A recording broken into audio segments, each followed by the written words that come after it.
Hello guys, सो आपका friend Parikshit is back and I hope so कि आप लोग अपनी लाइफ को एंजॉय कर रहे हैं और ऊपर वाला आपको हर तरीके की खुशियाँ से नवाजे, यही मेरी ऊपर वाले से दुआ है। तो हिंदुओं को राम राम और मुसलमानों को आदाब अर्ज है, सिखों को सत श्री अकाल एंड मेरे क्रिश्चियंस फ्रेंड्स को I love you guys. Actually I love all of you. So coming to the straight to the point, आज हम किस मूवी के बारे में बात कर रहे हैं? आज हम जो है शोले मूवी के बारे में बात करेंगे। शोले एक बड़ी ही आइकॉनिक मूवी है एंड जब से मूवी आई थिंक 75-76 के आसपास कभी रिलीज़ हुई है। और टू बी फ्रैंक, मैं आपको ना फैक्चुअल एक्यूरेसी की जगह ना फिल्म की पोटेंशियल और उसकी पिक्चरिस्टिक वैल्यूज़ पे ज़्यादा बात करना चाहूँगा।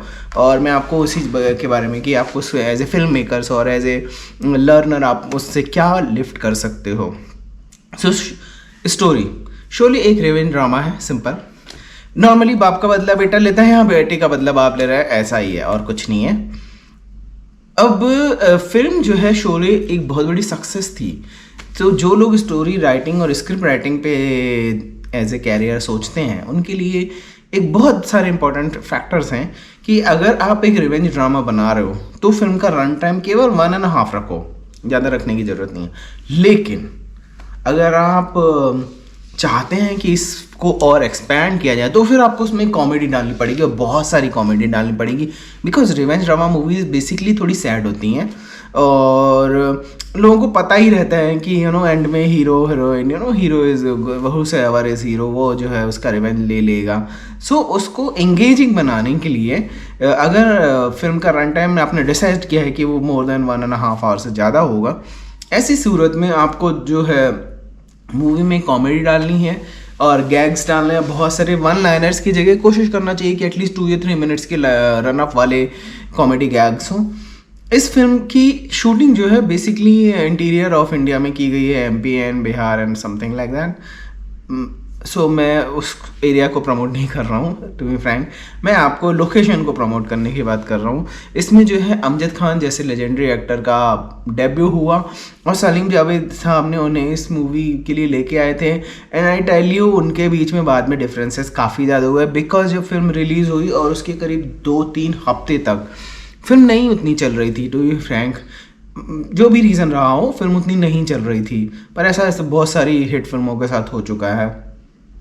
सो इसके कारण जो है देयर वाज अ थॉट कि फिल्म में अमजद खान साहब का रोल और कट कर दिया जाए ताकि फिल्म शायद चलने लगे, क्योंकि फिल्म का रन टाइम जो था थोड़ा ज़्यादा था शुरू से ही। इसके कारण अमजद खान साहब और सलीम जावेद साहब, उन दो स्क्रीन प्ले राइटर्स और एक्टर के बीच में काफ़ी सीवियर डिफरेंसेस हुए थे। पर अपन को उन सब चीज़ों के बारे में आई डोंट थिंक सो उससे फिल्म को ये कुछ भी लॉस या प्रॉफिट होता है। सो फिल्म जो है वो ठाकुर का रिवेंज है। अभी फिल्म में बहुत सारे आइकॉनिक किरदार फिल्म में बनाए, इससे पता चलता है कि शोले का जो है मेन स्ट्रीम और आने वाले सालों तक कितना ज़्यादा इम्पैक्ट था। लेकिन लेट मी टेक यू कि शोले का मैं शोले को बैक में लेके जाता हूँ कि शोले के पहले क्या था। शोले के पहले बेसिकली जापान में एक 7 समुराई करके बड़ी आइकॉनिक मूवी बनी है। इस मूवी को वर्ल्ड वाइड कॉपी किया गया है। ये मूवी शोले भी कुछ हद तक वहाँ से लिफ्ट की गई है। शोले में एक सीन आता है जो कि जिसमें रिवॉल्वर वाला सीन है और बड़ा फेमस सीन है। मैं समझता हूँ कि इवन आज तक लोग इसको कॉपी मारते हैं। पर ये सीन उससे पहले जो है गुम नाम करके एक मूवी आई थी, उसके क्लाइमैक्स में ऑलरेडी यूज़ किया गया था और पूरा का पूरा सीन का जो लेंथ है वहाँ पे क्लाइमैक्स में, वैसा ही कुछ यहाँ पे भी उन्होंने डिक्टो यूज़ किया है। जस्ट फ्लेवर को टेंस की जगह कॉमेडी क्रिएट की, टेंशन में कॉमेडी क्रिएट कर दी गई है। सो और ये सीन ज़्यादा हिट हो गया, कुड बी। सो बेसिकली ये एक तरीके का पंच लाइन था, बेसिकली ये सब प्लॉट भी नहीं था। फिल्म जो है डाकुओं के बारे में, फिल्म का बैकग्राउंड जो पूरा डाकुओं का रखा गया है, क्योंकि वो एक ज़माना था जबकि डाकू और भारत, मतलब आई डोंट थिंक सो कि इसको ज़्यादा एलाबोरेट करने की ज़रूरत है। सो वो डाकू वाली स्टोरीज़ और वो सब चीज़ें आती है फिल्म में। जो बहुत मेजर इम्पैक्ट है जय और वीरू का, बेसिकली जय और वीरू, ओके, फिल्म में जैसा इंडियन पब्लिक है उसका क्या थॉट प्रोसेस होता है कि जिसको लड़की मिल गई यानी वो हीरो है, तो इसमें जय को लड़की मिल जाती है, वीरू को नहीं मिलती है, नहीं सॉरी, वीरू को मिल जाती, जय को नहीं मिलती, जस्ट किडिंग। सो फिल्म में दोनों सभी किरदारों के through other than main character जो हेमा मालिनी जी हैं, उन्होंने इस फिल्म में बसंती का रोल निभाया, बड़ा अच्छा, बड़ा उम्दा रोल निभाया है। एंड इससे इस अदाकारा की कहना चाहिए उसके कैरेक्टर को पर्दे में लाने की कैपेबिलिटी का पता चलता है। आई टेल यू, बसंती और का ये जो कैरेक्टर है, अपार्ट फ्रॉम बसंती, हेमा मालिनी जी ने बहुत फिल्में की हैं और सभी को उन्होंने बखूबी बहुत ही थोड़ी सी मूवीज़ होंगी जहाँ आपकी मुझे वो लगी होंगी मिसफिट। मतलब मुझे तो ऐसा नहीं है कि मैं उनका बिल्कुल डाई हार्ड फ़ैन हूँ, लेकिन जो एक करेक्टर में है, जो बोलता हूँ कि कभी किसी को करेक्टर और किसी स्टार को कोई करेक्टर में लिया जाए तो कैसे वो उसको मैच करना चाहिए, सिंक होना चाहिए, वो इनके साथ हर जगह दिखता है। फिल्म जो है बेसिकली शुरू से ही इंगेजिंग है, क्योंकि स्टार्ट ही वो कॉमेडी से होती है और जय हीरो को बिल्कुल सीधे सीधे लेके आ जाते हैं, ताकि लोगों को एग्जैक्टली ऐसा फील नहीं आवे कि इसके पहले भी मेरा गांव मेरा देश जैसी एक फिल्म में धर्मेंद्र साहब ने काम कर लिया था, तो इसलिए उनका जो है फिर से इस तरीके की, और इसके अलावा भी और भी बहुत सारी फिल्मों में वो काम कर चुके थे बिफोर शोले, तो उनका ये डाकू वाली मूवी में आना और वो सब रेवेंज इवेंज लेना, तो समझ सकता हूँ कि डायरेक्टर प्रोड्यूसर के मन में क्या रही होगी जब उनने धर्मेंद्र साहब को कास्ट किया था। और इसके पहले भी सीता और गीता में धर्मेंद्र साहब और हेमा मालिनी जो है रमेश सिप्पी जी साहब के साथ काम कर चुके थे, तो आई थिंक सो उन्होंने डायरेक्टली वहाँ से लिफ्ट किया फिल्म के लिए, जो बड़ा ही इम्पैक्टफुल रहा कि इस फिल्म में real life couple Amitabh Bachchan साहब और जया भादुड़ी मैडम एंड धर्मेंद्र साहब एंड हेमा मालिनी मैडम, जो कि रियल लाइफ कपल हैं, इसमें हैं, और इससे फिल्म आज भी सर्वाइव कर रही है बेसिकली ये बहुत बड़ा मेजर इंपॉर्टेंट रीज़न है, क्योंकि बेसिकली वो रियल लाइफ कपल थे, फिल्म में उनकी केमिस्ट्री अच्छी होनी ही थी, और इसमें कुछ उनने कुछ भी एक्स्ट्रा करने की कोशिश नहीं की, उनने सब कुछ नॉर्मली करने की कोशिश की है। और जब वो लोग नॉर्मल करते हैं, टू बी फ्रैंक मैं इवन सारे आर्टिस्टों के लिए यही बोलता हूँ कि नॉर्मल करो, आप आपका करो और उस कैरेक्टर को समझो, दैट्स ऑल। सो इसमें भी वैसे ही कुछ है ना। फिल्म में एक और बड़ा ही अच्छा एस्पेक्ट है, जो कि फिल्म मेकिंग के जो लोग भी फिल्म बनाने की कोशिश कर रहे हैं, सोच रहे हैं, तो मैं हमेशा बोलता हूँ कि पुरानी मूवीज़ को आप एज ए स्टूडेंट देखें, आप एज ए स्पेक्टेटर तो देख ही रहे हैं, लेकिन आप एज ए स्पेक्टेटर जब देखते हैं तो केवल मनोरंजन के ध्यान से देखते हैं, लेकिन एज ए स्टूडेंट जब आप देखते हैं तो आप उससे सीखने की, एब्जॉर्ब करने की कोशिश करते हैं। इस फिल्म में भी एब्जॉर्ब करने वाला क्या है, मेरा हमेशा से एक पॉइंट रहता है, मगफिन क्या होता है। सो मगफिन बेसिकली एक कुछ चीज़ होती है, करेक्टर, पैरों पे आप ऐसा कुछ भी ऐसा होना चाहिए जो कि एंड में हीरो या हीरोइन को नहीं मिलना चाहिए, लॉस्ट हो जाना चाहिए।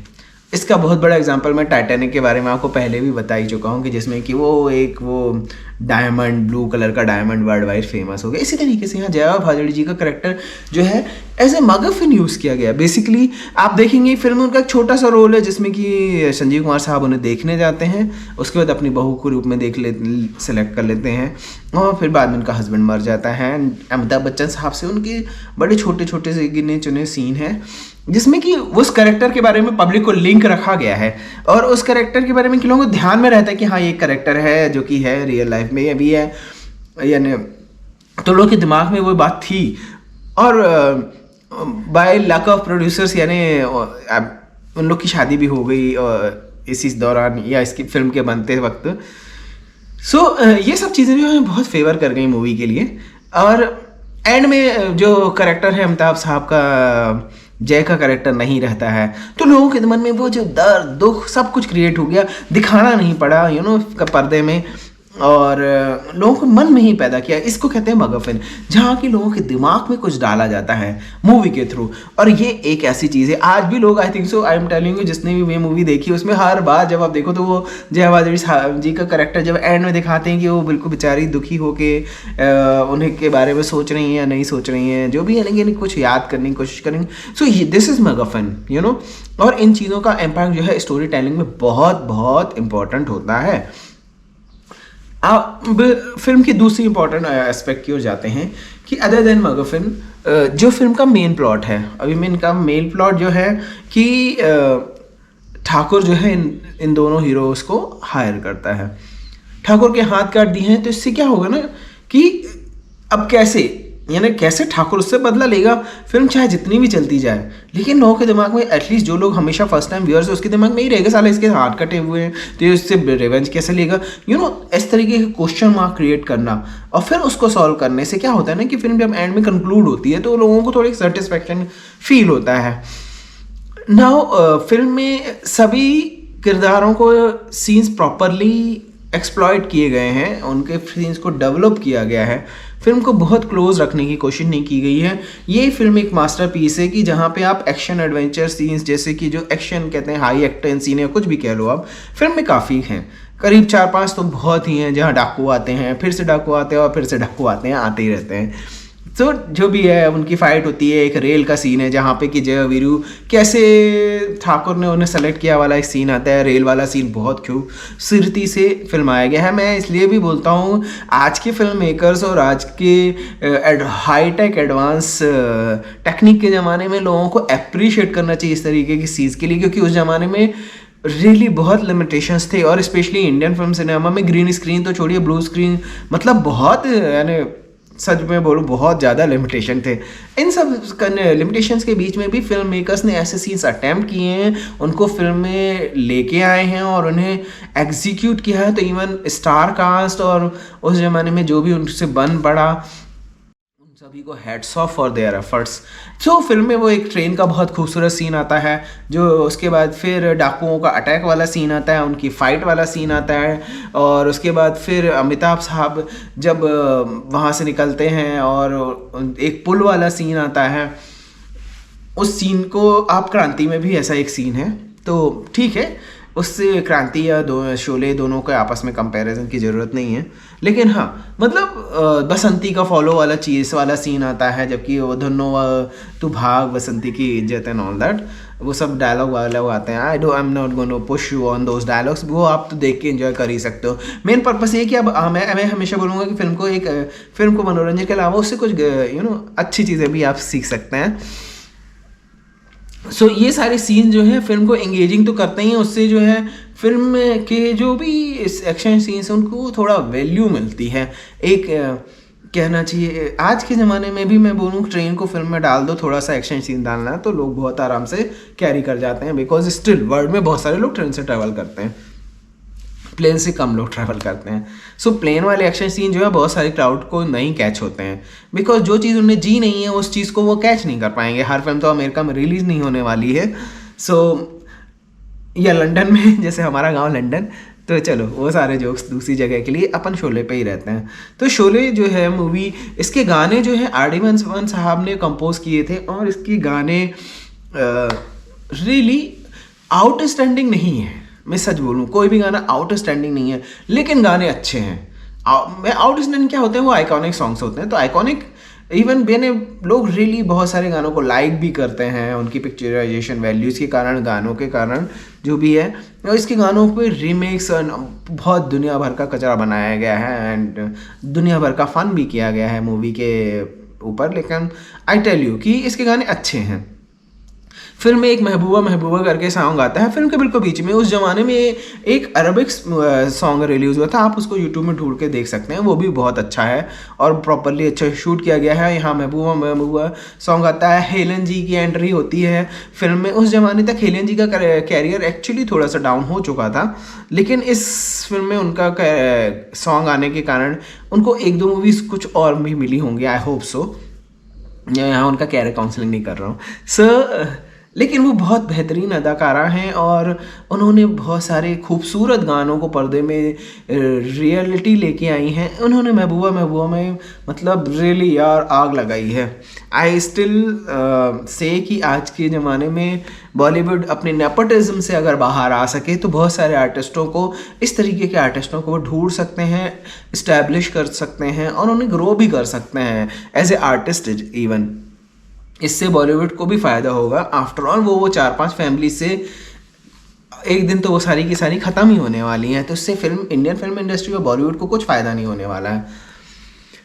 सो अपन शोले की बात करते हैं, तो महबूबा महबूबा का सॉन्ग बहुत अच्छा आता है। फिल्म की स्टोरी, स्क्रीन प्ले, डायलॉग को तो यानी मैं समझता हूँ कि उसको मार्क देने की ज़रूरत ही नहीं है, सभी जानते हैं कि वो 5/5 है। इतना अच्छा अटेम्प्ट, रियली मतलब मानना पड़ेगा यार, इतना सारा लंबा बड़ा सा मूवी लिखना और उसमें इतने अच्छे अच्छे डायलॉग डालना और वो डायलॉग हिट होना, मतलब किसी के कैरियर के लिए सबसे बड़ी चीज़ हो सकती है शायद। फिल्म की स्टोरी, स्क्रीन प्ले, डायलॉग को सबको मैं 5/5 दूंगा। फिल्म के एडिटिंग को भी 4/5 दूंगा। फिल्म बहुत नाइसली बोरी बांधी गई है, समेटी गई है।